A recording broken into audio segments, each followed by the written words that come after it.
It's Felix from Bars&Cigars ATL, and we're off the porch. We're actually in New Orleans for the PCA 2025, and I got one of my favorite cigar manufacturers here, and we think we should shine more light on him. So, Mo, how you doing? Felix, it's a pleasure, my man. Yes, Thank man. you. So he is the creator of a brand that you should have in your humidor. This is Patina. And I got put on by this. We actually have a mutual friend. We didn't know this. G Fizzle. Yeah. Got your buddy here. And we're just going to talk to you a little bit about how the brand came about. Yeah. Some things that I particularly like about your blend and your cigars. Yeah. And then we'll talk about what's coming in for 2025. Absolutely. So, Mo, how did you get into the cigar game? So, man, back in 2014, my buddy and I started a cigar review blog. It was called The Sultans of Smoke. Okay. So, we were small, but our rating system was based on Arnold Schwarzenegger and Sylvester Stallone movies. Okay. So that's so, man, and then we started doing that. That was a time when a lot of brands were coming on the scene. Black Label, Southern Draw, House of Emilio, Fratello. We were doing, so they would send us cigars, we would do reviews, Famous Smoke Shop would send us cigars. So we had these relationships with different, at a time, man, where there weren't a lot of really small bloggers doing this kind of stuff, right? Especially boutique cigars, right? That morphed into podcast.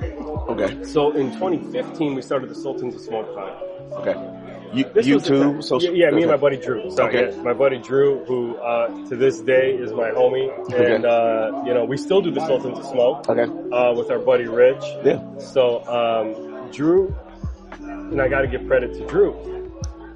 Drew's like, hey man, we should do a cigar for the podcast. I'm like, dude, who's gonna make us a cigar? Yeah. You know what I mean? And he's like, I met James Brown from Black Label at an event. Okay. And I got his info, man, and let's reach out to him.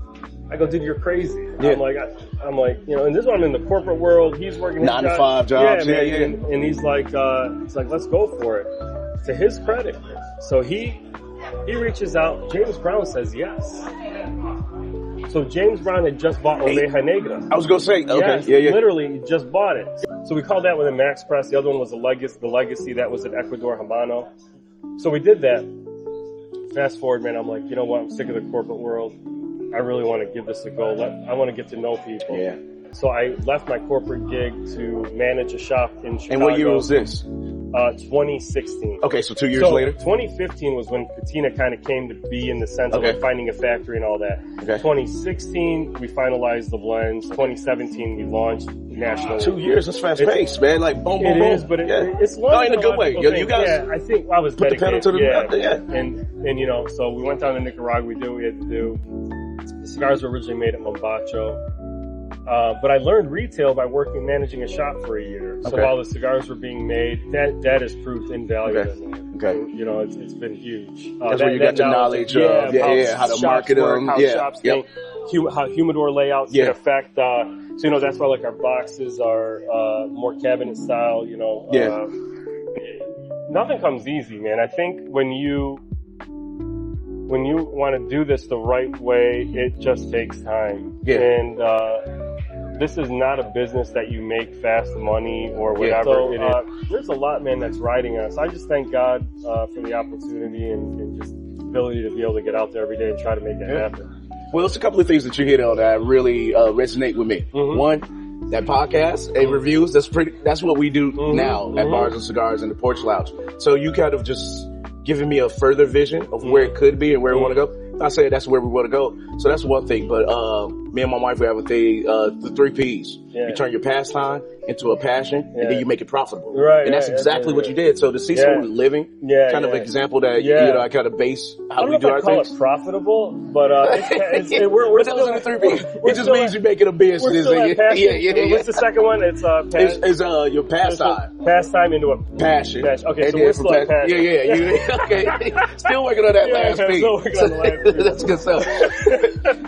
And another thing you talked about was how Black Label helped you with the first blends. But one thing that is very really I want to highlight, dude, the Patina cigars, all the ones I've ever smoked, have dynamic flavor, but you have a way of making it such a, I hate to use the term smooth. Yeah. Right. They're never like spikes and valleys. Right, They're very consistent despite the leaf, the binder. Yeah. You have a very particular profile in your cigars. Thank you. How do you keep that consistent and still give a lot of flavor? Like, what's your blended process? And that's the biggest compliment I could get, because every cigar starts out with the goal to be flavorful, balanced, without overpowering. Yeah. It's weird, man, because we have, one of the things you see in the market so much is, I like strong, I like strong, I like strong. But when you look at the numbers, you could go to any cigar company. Typically it's Connecticut that's the best seller. And Patina's no different. Okay. But it's the constant retooling, man, of the tobaccos that you use. First of all, I'm very lucky to have great materials. Yes. I come from a factory, which is owned by a Oliva family that makes the tobacco, that grows all the tobacco and stuff like that. So shout out to Noxa, Gus Cura, Trey Oliva, and all those guys. Yeah. So I'm lucky to have the great materials. Secondly, I don't use a ton of Ligero in my cigar. Oh, you don't? We use some Ligero. Okay. Now, the new line that's coming is a little different. Hey, we're going to talk about that. Yeah, we're going to talk about that. That cigar, we use a broadleaf, Connecticut broadleaf Ligero in that cigar. Okay. So, which was a really nice offset to the Sumatra binder, to the Ecuador Oscuro Habano wrapper. Yeah, the Habano. So I try to do it where if my wrapper is strong, then the guts are going to be a little bit dialed back. Yeah. If the wrapper is light, then the guts are going to be a little bit more dialed Always giving it a balance, though. Yes. So you do a contrasting with your cigars. That's how I like to look at it. Yeah, man. Everyone I've smoked, I tell you, that is true to heart. I'm like, G Fizzle. He told, try this one. Oh, man, you got to get this one. You got to get this. And I'm like, this shit, I could smoke it to the butt. Yeah. Like, seriously. I just try to, man, it's like, people always talk about Cubans, how great they are. Yeah. What makes Cubans great, in my opinion, is the ability to smoke one after the other, and your palate is not burnt out. To me, man, that's the pinnacle of cigar making. Yeah. You know what I mean? Like, really good job. So you did mention something. I got to jump to it. I know your schedule's tight, but you mentioned 2025 and what's coming, this new line. So I know you can't tell us everything. Yeah. But what is planned for 2025, and how's Patina going to continue to grow? Oh man, so we have going back to so the Oro de Nicaragua was a tribute to a name that meant a lot to me in my cigar journey. Okay. It was a house blend for Casa de Monte Cristo in the Chicago area. Okay. And it was a cigar originally made by my father. Okay. Casa de Monte Cristo owned the naming right to Oro de Nicaragua. So I had asked them if I could make it for them because they hadn't made it since 2016. Okay, so it was discontinued. Yeah, it was discontinued. And they were like, yeah, man, let's give it a shot. Yeah. So then I said, hey, can I buy the name from you? Right? Okay. So that is how that came to be a core line. Yeah. It was going to be a store exclusive originally, right? So then this cigar that's coming out is kind of like Max Press from the Sultans of Smoke.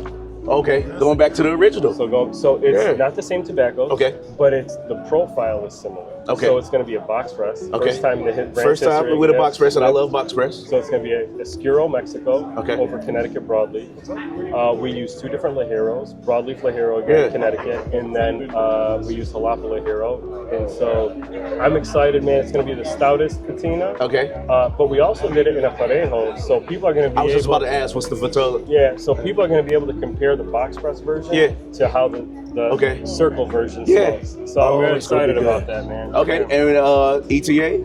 I'm shooting for June or July. Okay, most likely July. Awesome, awesome. Hey, well, Mo, I know you got to go, but thank you for giving us time today to talk about this. I really do love, mine, man. No, I really do love your line of cigars. All of them have been amazing. Thank you. I can smoke to your point. I can smoke it to the end, man. Yeah, as long as your palate's not burnt out, we're doing it right. And that's exactly it, man. Yeah, exactly. Great product. Man, thank you so much. Thank you for your time. Appreciate it, man. Love you, bro. Love you more. Take care. Have a great show.